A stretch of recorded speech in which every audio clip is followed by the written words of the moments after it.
Olá, boa noite. Um falso médico foi preso durante uma operação da Polícia Federal no norte do estado. O homem teria estudado medicina fora do Brasil por apenas 6 meses. Ao voltar, falsificou os documentos e passou a atuar como médico. Chegou a prestar serviços para prefeituras e para o governo do estado. Há cerca de 3 anos, o falso médico atuava no Espírito Santo. Falso porque, segundo a Polícia Federal, na realidade, o detido só cursou 6 meses da faculdade na Bolívia. Estudou medicina por 6 meses, falsificou os documentos como se ela tivesse estudado por 4 anos, conseguiu a transferência para uma faculdade no Brasil e aí conseguiu se formar médico, com um período muito mais curto, sendo que, na verdade, ele não fez o curso inteiro de medicina. As faculdades do Brasil, elas foram vítimas, Elas acreditaram nos documentos que receberam, como se os estudantes já tivessem passado por 4 anos na faculdade, quando, na verdade, eles estudaram somente 6 meses lá. A operação começou na Bahia e descobriu 5 falsários. Eles fugiram para outros estados e um deles estava em São Mateus, na região norte. Além de atuar de forma irregular, o detido começou a replicar o esquema fraudulento, cobrando de 20 a 40 mil reais. Chegou a atuar como médico aqui no estado, trabalhando para prefeituras e para o governo do estado, auferiu 850 mil reais em salários e, não satisfeito, replicou esse esquema para outras pessoas. Cobrou 20 a 40 mil reais para fazer esse mesmo esquema com outras pessoas. Além da prisão do falsário em São Mateus, segundo a Polícia Federal, um outro foi preso em Vitória da Conquista, na Bahia. Era irmão desse que foi detido aqui no norte do estado. Também atuava como falso médico. Vale salientar que o homem que foi preso no Espírito Santo deve ter causado um prejuízo aos cofres públicos de cerca de 850 mil reais. Ele vai ter que devolver, ele nunca foi médico, Então ele lesou as pessoas, lesou as prefeituras, lesou o governo, ele tem que devolver isso aí para a sociedade.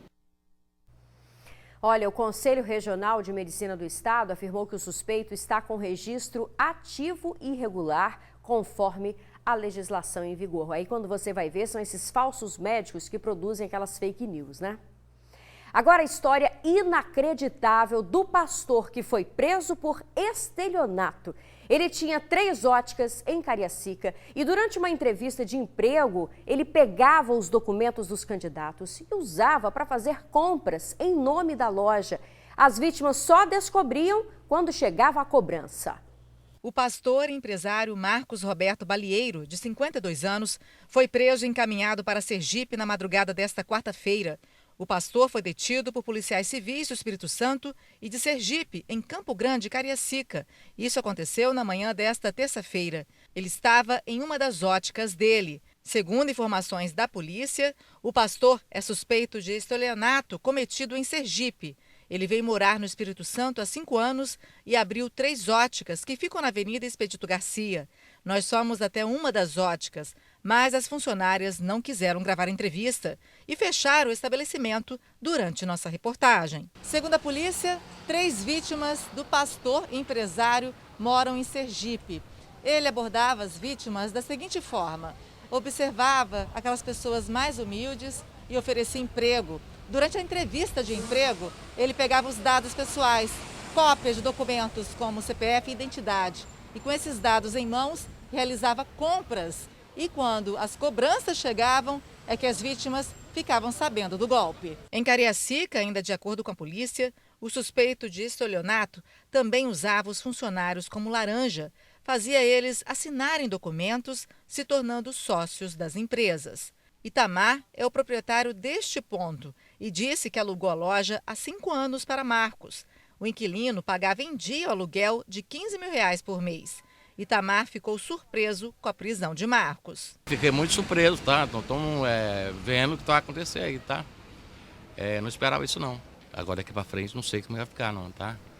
Vi a reunião lá e tá todo mundo sentido lá, na outra loja lá. A polícia investiga se Marcos fez outras vítimas no Espírito Santo.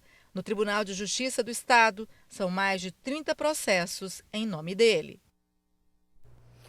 É um absurdo, eu fiquei indignada com essa notícia editando essa matéria. Uma pessoa que usa os documentos de pessoas que estão em busca de emprego, numa condição difícil que as pessoas já vivem hoje, ainda para aplicar golpes.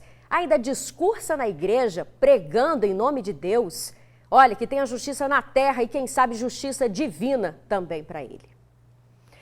Mais um caso de agressão à criança. Dessa vez, um bebê de 2 meses foi agredido pelo próprio pai. A criança precisou ser levada ao Hospital Infantil de Vitória. A agressão aconteceu durante uma briga do casal. O homem estava bêbado, tentava agredir a esposa e deu um soco na cabeça do bebê quando estava no colo da mulher. Uma vizinha chegou na casa na hora da confusão e foi ameaçada junto. O suspeito pegou uma faca. As duas, então, correram para a casa da vizinha. Mesmo assim, o agressor tentou invadir o local, mas a polícia chegou a tempo, o homem foi preso. Esse caso, gente, aconteceu no bairro Jardim Campo Grande, em Cariacica. A polícia está tentando identificar os criminosos que se passaram por policiais e fuzilaram um jovem de 19 anos. O crime aconteceu no bairro Santo André, em Vitória. Os homens chegaram gritando que eram da polícia. Participaram desse ataque pelo menos 5 pessoas. 5 armas foram usadas. Revólver, 2 pistolas de calibres diferentes e espingarda e além de um fuzil. O crime aconteceu no último andar deste prédio que fica em Santo André, Vitória. Era por volta das 3h30 da madrugada. Olha só do lado de fora o buraco que ficou. E olha do lado de dentro como a fechadura ficou aqui, ó. Mais tiros foram disparados também na porta do apartamento e atravessaram a madeira, tamanha a potência da arma. A maçaneta foi quebrada e os assassinos foram direto para o quarto onde estava o alvo. Jean Vitor Bispo de Almeida, de 19 anos. As marcas na parede mostram que ele já foi atingido aqui mesmo. Mesmo ferido, ele tentou fugir pela janela, o único local por onde podia sair. Jean foi atingido principalmente no rosto, que ficou desfigurado. Ele estaria morando aqui há cerca de 3 meses. Jean era de Andorinhas e fazia parte do tráfico local. Já teve passagens por tráfico, roubo, furto, desacato e confronto com a polícia. O caso segue agora para a investigação da Delegacia de Crimes contra a Vida de Vitória. Funcionárias de uma farmácia são amarradas durante um assalto em Vila Velha. O casal entra na farmácia, se passa por cliente. Os dois são abordados pela vendedora, pegam alguns produtos e vão para o fundo da loja. A atendente e outra mulher que também estava no local são trancadas em uma sala e amarradas com um fio de internet. O casal foge levando dinheiro, celulares e um notebook. Essa farmácia, gente, fica na Glória, em Vila Velha. Quem tiver informação sobre esse casal pode ligar para o Disque Denúncia 181. Ainda em Vila Velha, moradores e comerciantes acompanham assustados a violência no bairro Itapuã. São furtos e roubos que tiram a tranquilidade da região. Até assassinato está acontecendo no bairro. Eles pedem um reforço na segurança. Itapuã, Vila Velha é um dos bairros mais tradicionais do município, onde a criminalidade não dá trégua, que o diga esse comerciante. Está aumentando e crescendo a insegurança e a população de rua aumentou bastante também.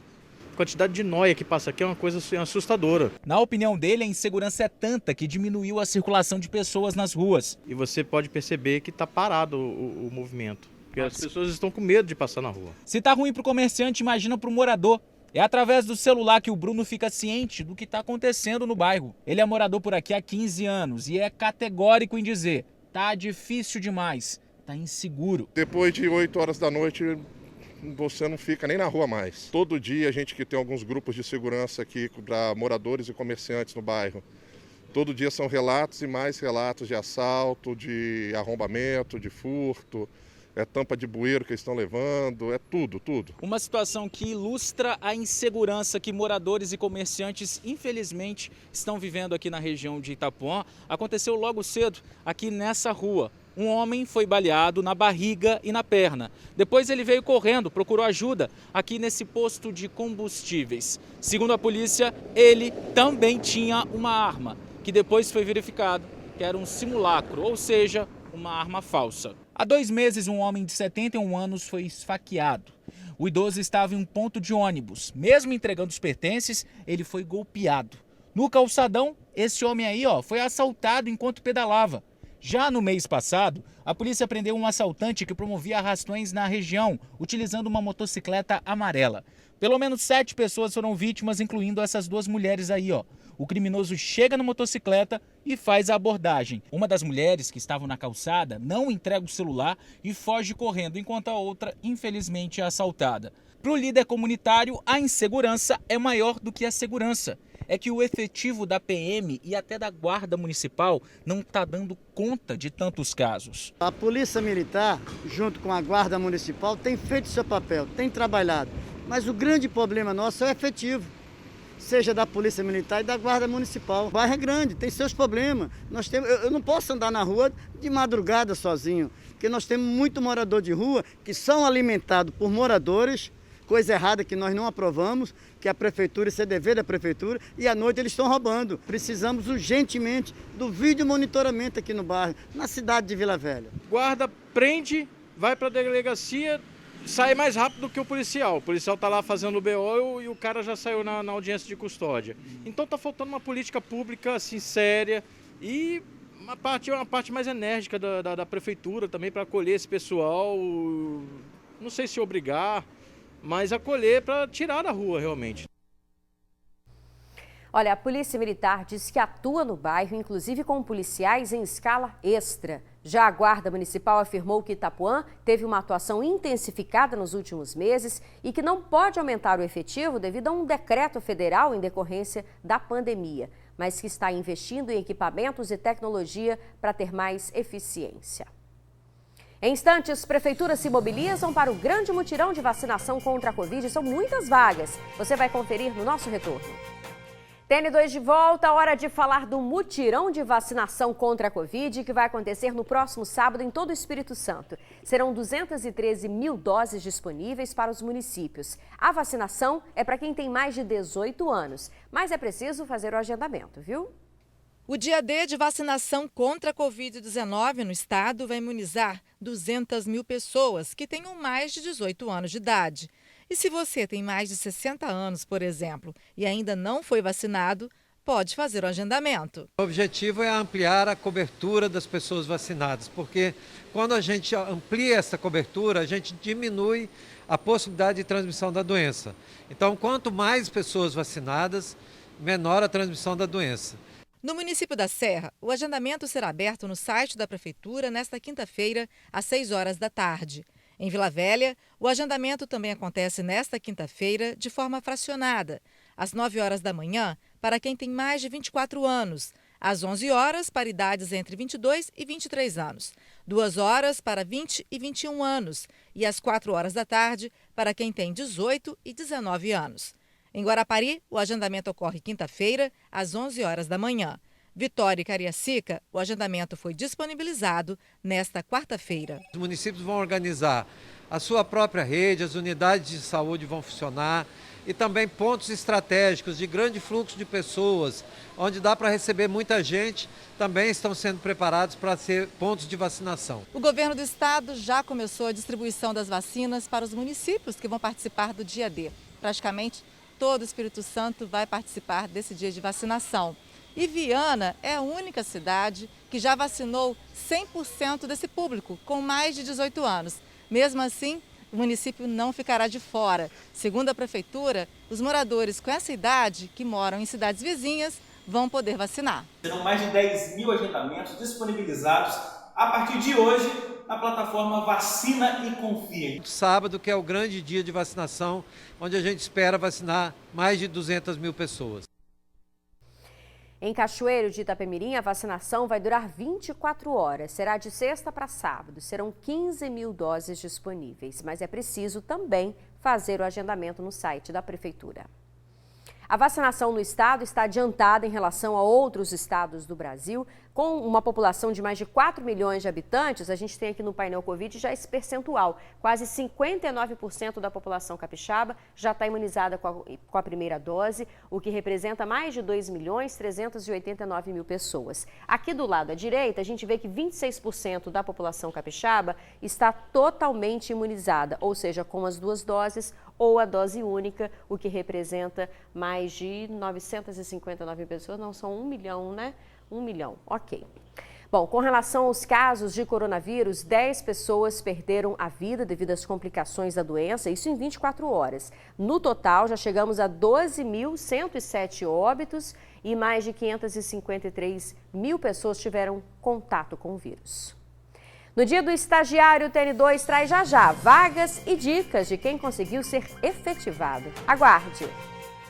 A busca por uma oportunidade de trabalho pode começar muitas vezes ainda na sala de aula. Eu estou falando do estágio. Para muitos, é o começo de uma carreira profissional de sucesso. Lá vem o Gustavo com a prancheta na mão. Entre chapas de vidro e uma tela de computador no escritório, o trabalho na fábrica exige dedicação. Eu acompanho os processos dentro dos galpões, eu analiso também as peças retornadas, dos nossos clientes por alguma reclamação. E analisando essas peças, a gente sabe onde a gente pode ter errado durante o nosso processo e sempre buscamos a melhoria contínua, através dessa análise, desse levantamento desses dados. E foi justamente a dedicação que fez com que essa empresa na Serra, que fabrica vidros, não pensasse duas vezes em contratar o Gustavo. Ele, inclusive, tem uma história bastante curiosa. Ele entrou como estagiário ano passado, mas por causa da pandemia houve alguns cortes e Gustavo foi junto. Porém, quando a situação melhorou um pouquinho, ele foi chamado de volta e há 5 meses faz parte do quadro de funcionários. Retornei com o mesmo empenho, a mesma dedicação, sempre engajado, querendo ideias novas para dentro da organização. A empresa tem 6 estagiários, além de 2 vagas de estágio que estão em aberto. A contratação é o início de uma porta que se abre para várias outras que ele pode vir desempenhando aqui na empresa. Então nós sempre reconhecemos eles como prata da casa também, valorizando esse profissional que chega. Nunca é demais lembrar que o próprio estagiário é o grande protagonista da carreira dele. A história do Gustavo prova isso. E nessa empresa aqui onde ele trabalha, o costume é contratar 90% do quadro de estagiários. E para você ter uma ideia de como brotam as oportunidades no mercado, a Prefeitura da Serra está dando 400 oportunidades para a pessoa aprender uma profissão e ganhar um dinheirinho com isso. Isso pode, inclusive, ajudar até nas economias da família durante essa pandemia, E são vagas em diversos segmentos. Essa empresa de recrutamento também oferta cerca de 350 vagas todo mês. O estágio hoje é a principal porta de entrada para o jovem no mercado de trabalho, porque ele não demanda experiência. No estágio, a empresa pensa mais no que o jovem vai ser. Não é correr atrás, não. É correr na frente, se jogar no mercado de trabalho mesmo. Nós temos hoje mais de 400 vagas aguardando por você, estudante. E é muito simples, basta você acessar o nosso portal, ciee-es.org.br e fazer o seu cadastro. Você, estudante que já tem o cadastro, a dica é mantenha o seu cadastro atualizado, de modo que essas vagas possam estar aparecendo para você. E não posso esquecer de dizer que hoje é o dia do estagiário. E o nosso amigo Gustavo, que tem apenas 24 anos, enxerga um futuro promissor. É só continuar nesse mesmo caminho. Procuro virar um coordenador um dia, quem sabe um supervisor, um diretor industrial. É isso aí, eu também comecei no estágio na profissão. Boa noite para você e até amanhã.